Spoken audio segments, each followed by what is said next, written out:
Welcome. In front of me I have the Vivo Y28, and today I'll take a first look at the device and also go over an unboxing. So, let's just find my little knife. There we go. Can cut away into the box.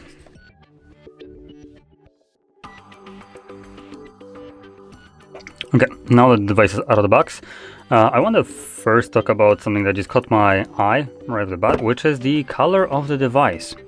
So this on camera doesn't really look as good. Unfortunately, I don't know how to even capture this in a kind of like the way that it's intended to show up. It looks relatively dark in like off angle, but when you look at it straight on, when the light is just kind of reflecting perfectly, it has this nice warm dark green color to it, and it looks really nice. Now on camera it all looks very dark, and anytime light shines like right here, this should be like this color that I'm talking about, but the camera isn't really picking it up. But in person it looks really nice. So just kind of wanted to point that out if you're looking at this and never seen this actually in person. This has a really nice kind of color to it. Other than that, the plastic, while I'm already at it, is the back is made out of plastic. That's what I meant to say. Along with the frame, and the frame also has the same kind of coloring to it, with this kind of two-tone coloring, where it's kind of like darker or lighter depending on the light that shines on it. But this is more of a pseudo-metallic kind of look to it. So yeah.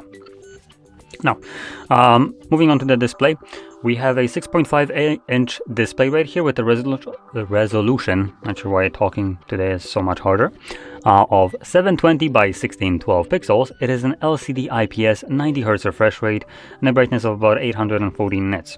It also boasts 83.8% screen to body ratio and 269 pixels per inch. The display in here is serviceable for what I'm assuming this device costs, which I'm going to check right now.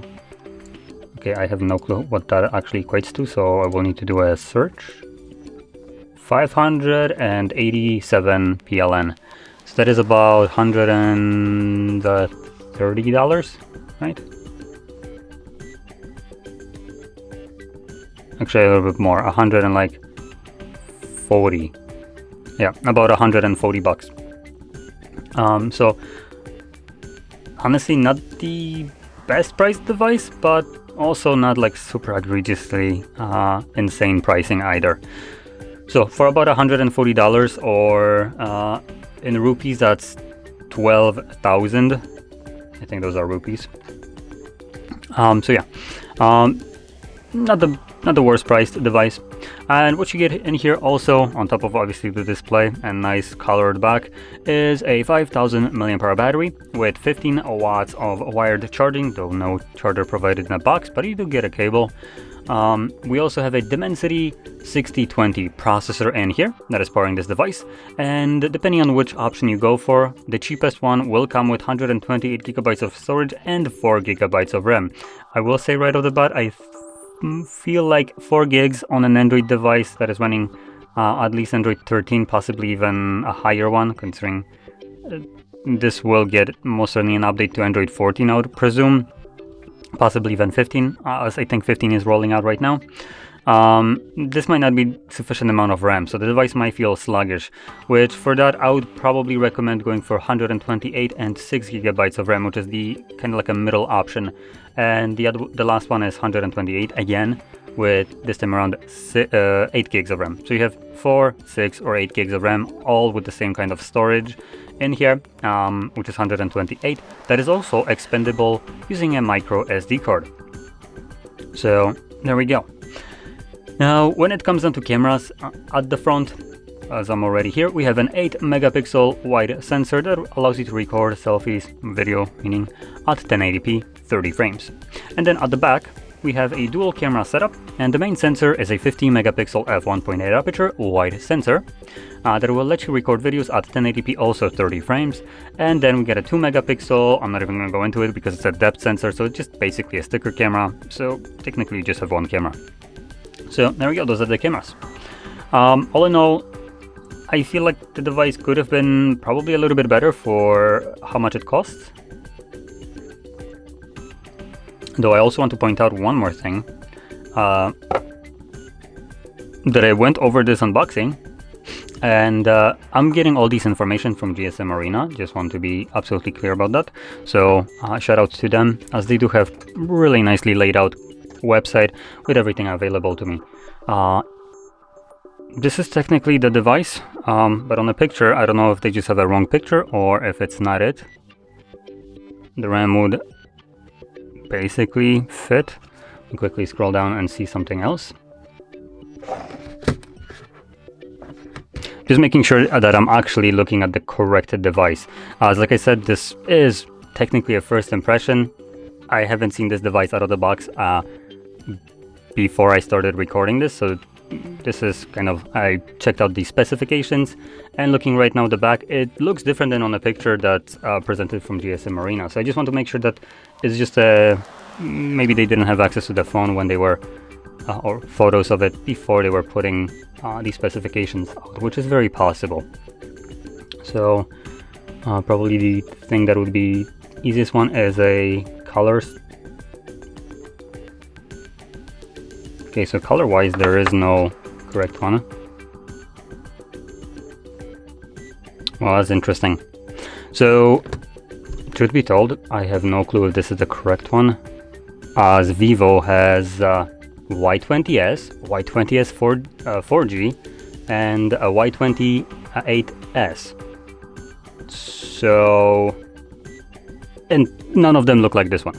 So I'll just keep it at that. Honestly, at this point, I'm already kind of getting into it, but I'm not sure if what I actually provided you with in the specifications, if it's correct. See if I can actually find something more. There's another Y28. Oh, I think I know what might be the problem. It might be that this device was not released globally. That's why I'm kind of struggling to find it. But I did find on Vivo's own website the device. And let's see if it... Okay, so these specifications are actually different, which means that what I was saying before is not correct. Like, in a decent way, not correct. So I'm actually gonna just jump through this very quickly, as I already wasted enough of your time, to be honest, with giving you the wrong information. So now it's the right one, straight from their website, with a device that looks exactly like this one. So we have Android 14, Helio G85 processor. It's an octa core with 2 cores at 2.2 and 6 cores at 1.8 gigahertz. We have either 6 or 8 gigabytes of RAM, 128 gigabytes of storage with eMMC 5.1 type. Expendable RAM capacity, so not that something apply here. We have 6,000 mAh battery, so better than what I read before, and apparently a support for 44-watt charging, so it can charge actually way quicker than what I initially found. On top of that, we have a 6.68-inch display with a, again, 720p resolution, 720 by 1608, 90 Hz refresh rate, 264 pixels per inch, 1000 nits of brightness, so again, much brighter than initially I described. And cameras, there we go. We have front 8 megapixel, rear 50 plus 2, so they seem to be the same. Front is a f2.05 aperture, 8 megapixel, rear is f1.8, 50 megapixel, plus f2.4, 2 megapixel. And yeah, that's about it. So just wanted to go really quickly through the specifications, as I did get them wrong the first time around. And first impressions, I guess, are very true to what this is, which is a first impression, and it was wrong. Last thing that I wanted to check, as this device actually doesn't seem so bad now, is the actual price, which might be a bit harder to find, considering I don't think this is a like phone that I can buy here per se easily. I mean, yeah, the one that is global, it's not this one, so that makes it a bit harder to actually find. and the ones that I'm actually finding online available here, for instance on Allegro, are the Y28 that I initially found with the 4 GB of RAM, which this one doesn't come with 4 GB of RAM option. So yeah, I have no actual clue how much it costs, so I don't know how it actually stacks up, price to performance. So anyway, I'm just gonna keep it at that, and hopefully you found this absolute mess of a video entertaining at least, and the, I guess, later half actually informative. And if you did, don't forget to smash like, subscribe, and thanks for watching.